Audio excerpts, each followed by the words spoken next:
আপনারা দেখছেন নাও time news. যে কোনো খবরের সত্য চাপে না, মিথ্যা বলে না। আজ আপনার এলাকার খবর দেখতে থাকুন নাও টাইমস নিউজ চ্যানেলে। এ রাজ্যে বিধানসভা নির্বাচনের প্রথম দফা ভোটের মাঝে এদিন মন্দিরবাজার বিধানসভার মাধবপুরে ভারতীয় জাতীয় কংগ্রেসের প্রার্থী চাঁদ সর্দারের সমর্থনে এক পথসভার আয়োজন করা হয়। এদিন মঞ্চে অতিথিদের একের পর এক বরণ করে নিতে দেখা যায়। এরপর দীর্ঘক্ষণ ধরে এই পথসভাকে ঘিরে বক্তারা একের পর এক বক্তব্য দিতে দেখা যায়। এদিন বক্তারা একযোগে কেন্দ্রের বিজেপি সরকার ও রাজ্যের তৃণমূল দলকে তুলোধনা করতে দেখা যায়। এদিন মন্দিরবাজার বিধানসভা জুড়ে বহু কংগ্রেস কর্মীরা এই পথসভাতে উপস্থিত ছিলেন, তা এমনটাই জানা যায়।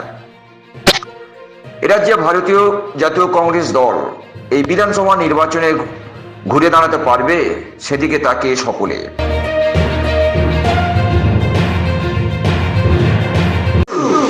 সেখানে এসে একটা হলে কি হবে, আবার এই মুখ্যমন্ত্রী দিল্লি থেকে সুপ্রিম কোর্টে কালো কোর্ট করে হিয়ারিং করে এসআর বিরুদ্ধে প্রতিবাদ করেছিল। সেটাও তৃণমূল বন্ধুদের একটা করতালি করেছিল। সেই পর্যন্ত কি হলো, এসআর হলো।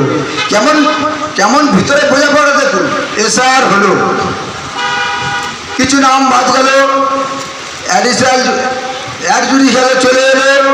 তারপর কি দেখলাম, 23 তারিখে নির্বাচন ঘোষণা করা হয়েছে, 29 তারিখে নির্বাচন ঘোষণা করা হয়েছে। 23 তারিখে নির্বাচনে দেখলো মালদা, মুর্শিদাবাদ, উত্তরবঙ্গে যেগুলো জেলা আছে সেগুলো সংখ্যালঘুর প্রভাব পেয়েছে। তাহলে কি হলো, এসআইআর যাদের নাম আছে তারা ভোট দিতে পারবে না, তাদের ভোটটা দিতে পারবে না বলে এসআইআর চালু করে দিয়ে ভোট চালু করে দিল, লাগু করে দিল। লাগু করার পরে কি দেখলাম, ভোট আজকে 23 তারিখে ভোট হয়ে গেল। আর এখন আজকের দিনে কথা বলছি, যতগুলো এসআইআর যে বাতিল ছিল সমস্ত ভোটারদেরকে ফেরত দেওয়া হয়েছে।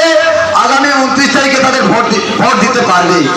তাহলে এসআইআর নিয়ে যে দিদি মোদী যে সেটিং খেলাটা খেললো সাধারণ মানুষকে নিয়ে, কি বোঝাপড়ার ইঙ্গিত, কি বোঝাপড়ার ইঙ্গিত? ইঙ্গিত এটাই, ওরা দেখলো যে রাহুলজি যেভাবে ভারতবর্ষের টকমকের তরুণ তরুণী যুবক ভারতবর্ষে যেমন ছুটে বেড়াচ্ছে এ প্রান্ত থেকে প্রান্তে, ভারত জুড়ে যাত্রা করছে 4000 কিলোমিটার। সেই 4000 কিলোমিটার যে মানুষের যা ঝড় তুলে দিয়ে 100 খানা আসন নিয়ে যখন বিরোধী আসনে বসছে, আমাদের উভয়ের সিংহাসন টলমল। তাহলে আমাদেরকে দরজাটা বড় করে গাইতে হবে। মন্দিরবাজারের মাধবপুর থেকে ক্যামেরায় সজিত মণ্ডলের সঙ্গে ভোলানাথ হালদারের রিপোর্ট, নাও টাইম নিউজ।